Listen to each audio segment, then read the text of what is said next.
وہ مستی، وہ سرور، وہ کیف جو اللہ کے ذکر میں ہوتا تھا، جو کبھی مرشد کامل کے سامنے بیٹھ کر لوگ اللہ اللہ کرتے تھے تو لگتا یہ تھا کہ یہ یہاں ہیں ہی نہیں، یہ تو کہیں اور چلے گئے ہیں، یہاں موجود ہی نہیں۔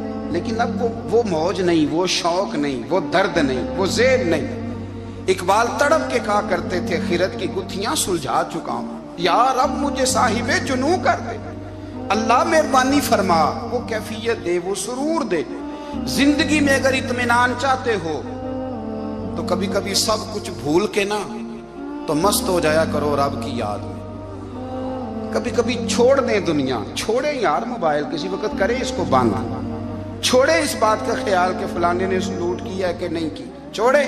حضرت باجزید بستامی رحمت اللہ تعالیٰ علیہ فرماتے میں نے اعتکاف کبھی اپنی مسجد میں نہیں کیا، یہ کہ سارے ہی ہاتھ چومنے والے، سارے ہی پیار کرنے والے۔ فرماتے میں جب اعتکاف کرتا تھا تو میں بستام سے دور نکل جاتا تھا جہاں کوئی مجھے جاننے والا نہ ہو۔ اٹھ بھلیا چلو تھے بس یہ جتھے بس دینی سارے ینے، نہ کوئی ساڈی ذات پچھانے تے نہ کوئی سانو مننے، چلو ادھر چلے۔ اٹھ بھلیا چلو تھے بس یہ جتھے بس دینی سارے ہی انے، نہ کوئی ساڈی ذات پچھانے تے نہ کوئی سانو۔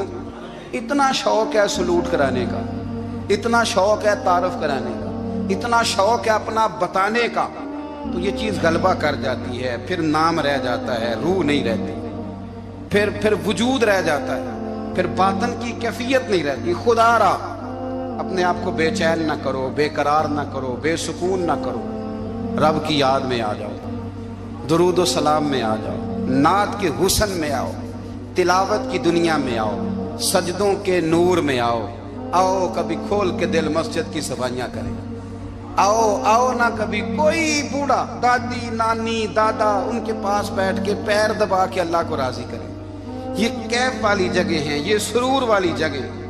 اتنی بے چین ہماری زندگی ہے، بے قرار ہے، تڑپتے ہوئے لوگ، لڑتے ہوئے لوگ، ایسے لگتا ہے ابھی ایک دوسرے کا گریبان تھام لیں گے، بے قرار بے چین۔ کسی کو انتظار کا کہا جائے نا کہ 10-20 منٹ کسی کا انتظار کرو تو بعض لوگ مجھے ایسے لگتا ہے جیسے یہ ان کا کلیجہ پھٹ جائے گا، ڈاکٹر کے انتظار میں بیٹھے ہیں تو بڑے پریشان ہیں۔ کسی کو ملنے گئے ہیں کو آدھا گھنٹہ بیٹھنا پڑ گیا تو بڑی دقت میں ہے۔ اپنے آپ کو سکون دیں۔ آپ یقین کریں بڑا مزہ آتا ہے، کبھی کسی کا انتظار کرنا پڑے تو 2-4 تسبیح درود شریف پڑھی جاتی ہے، یعنی ذوق بن جاتا ہے کہ چلو اللہ نے موقع دیا ہے، کوئی سرکار کو یاد کر لیں، تنہائی مل گئی۔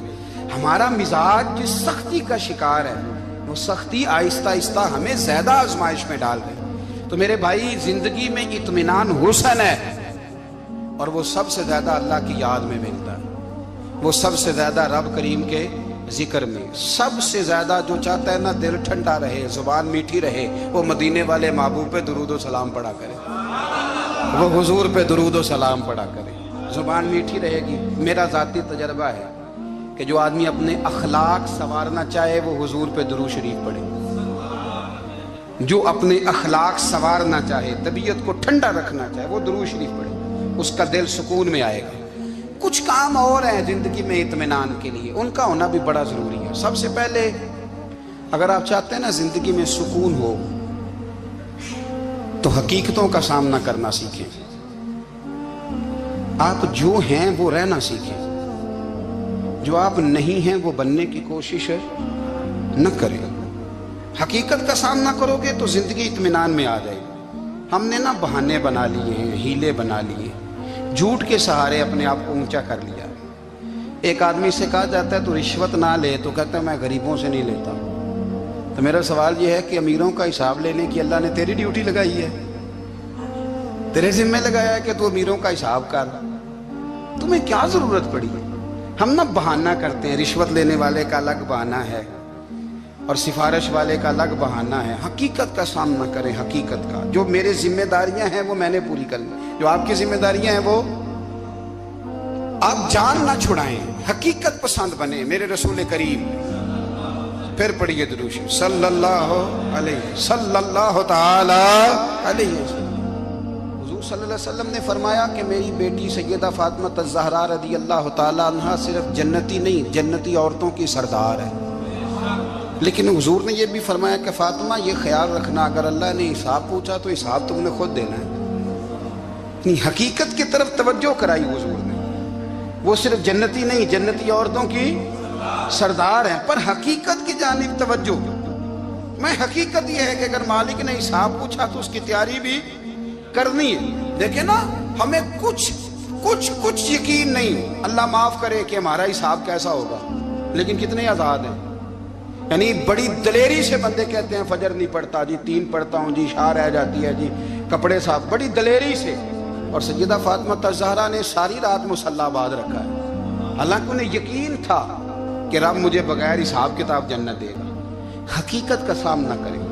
جو حقوق آپ کے ہیں وہ آپ نے ادا کرنے ہیں، جو ذمہ داریاں ہیں وہ ذمہ داریاں ہیں. دیکھیں نا، حضرت موسیٰ کلیم اللہ علیہ السلام کے پاس اسرائیل روح نکالنے آئے تو حضرت موسیٰ نے تھپڑ مارا، آنکھ نکال دی، واپس گئے. اللہ انہوں نے تو جلال فرمایا ہے، کہا موسیٰ علیہ السلام سے کہیے بیل کی پشت پر ہاتھ رکھیں، جتنے بال ان کے دست مبارک کے نیچے آئیں گے اتنے 1000 سال ان کی عمر بڑھا دی جائے گی. یعنی میرے کان میں کوئی بتا دے کہ جناب 60 سال بڑھ گئی، کیا آپ کے کان میں کوئی کہہ دے تو خوشی ہوتی ہے کہ نہیں؟ لیکن یہ حقیقت پسندی نہیں، اس لیے کہ 60 بھی گزر جائیں گے، 70 بھی، یہ حقیقت نہیں.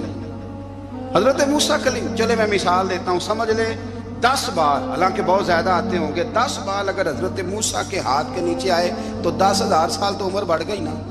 10 یعنی 10 سال نہیں، 10 100 نہیں، 10 بہت زیادہ تھی نا. حضرت موسیٰ کلیم اللہ علیہ السلام سے آ کے عرض کیا گیا حضور بیل کی پشت پر ہاتھ رکھیں، جتنے آپ کے ہاتھ کے نیچے بال آئیں گے اتنے 1000 سال عمر بڑھ جائے گی. تو حضرت موسیٰ نے حقیقت پسندی والی بات کی. فرمایا پھر کیا ہوگا؟ 10,000 سال کے بعد پھر کیا ہوگا؟ کہ حضور جانا تو پھر بھی ہے. فرمایا پھر ابھی چلتے ہیں. اگر جانا ہے نا، جانا ہے تو پھر، اگر جانا ہے تو پھر ابھی. اور سجنوں اگر نماز پڑھنی ہے تو ابھی کیوں نہیں؟ اگر داڑھی رکھنی ہے تو پھر رمضان کا انتظار کیوں کریں؟ ابھی کیوں نہیں؟ اگر سچ بولنا ہے تو پھر، اگر رزق حلال کھانا ہے تو پھر انتظار کا ہے گا. حقیقت ہوتی ہے، بہانہ ہوتا ہے. حقیقت چھپ نہیں سکتی بناوٹ کے اصولوں سے، کیونکہ خوشبو آ نہیں سکتی کبھی کاغذ کے پھولوں سے. یہ بات یاد رکھیں. اگر جانا ہے تو حضرت کلیم فرمانے لگے پھر 10,000 سال کے بعد بھی جانا ہے تو آج بھی. ہمیں بے قراری زندگی میں اس لیے کہ ہم حقیقت پسند نہیں، ہم بہانوں میں، ہم ہواؤں میں جیتے ہیں، ہواؤں میں، خیالات میں زندگی گزارتے ہیں. بڑا ٹائم پڑا ہے. مثلاً کتنا میرے رسول کریم صلی اللہ تعالیٰ علیہ وآلہ وسلم نے ایک دن صحابہ سے فرمایا تمہیں حیا نہیں آتی؟ حضور کیا ہوا؟ فرمایا وہ والے مکان بناتے ہو جن میں تم رہ نہیں سکتے، وہ والا مال جمع کرتے ہو جو کھا نہیں سکتے، حیا نہیں آتی؟ عرض کی حضور حکم کریں تو محبوب فرمانے لگے